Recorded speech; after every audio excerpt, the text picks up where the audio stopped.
Get here with our seatbelt grip. I'm going to fall towards the side that has the underhook, and I'm switching my feet right away. Hip, across the stomach.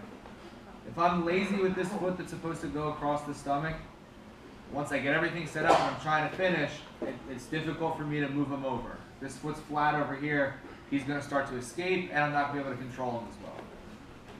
With the foot on the hip, even if I just get this position and I'm securing the back, putting the foot on the hip, it's almost as good as going to the full body triangle.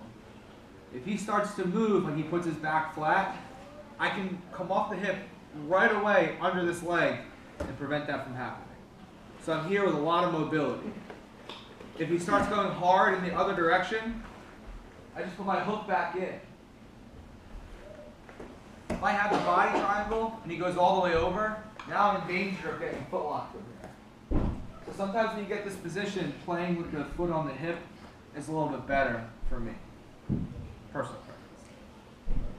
Once I threaten and he pulls this arm down and I trap it, I see a lot of us are leaving this foot sort of out here. This is a little loose, and he can start fighting his hand back in. And I did all this work to trick this guy. I'm probably not going to be able to trick him a second time. So as soon as he pulls this away and I trap it, my foot, I'm going to tuck it behind his back here. I'm making this a little tighter and a little more difficult for him to get this arm back. I'm not staying in this position for a long time. I'm setting up my choke anyway. So I'm going to use a little bit of extra energy to put this foot behind his back and keep him here. When I fish underneath, like we talked about last time, I want a really, really deep grip. If my grip's shallow, it's going to be hard to finish. Same thing, when I move him over, if I get a shallow grip on the pants, I'm not pulling as much. As far down as I can go, as close to the knee as I can get it, the more I'm pulling, the more pressure it is, the more I'm finishing.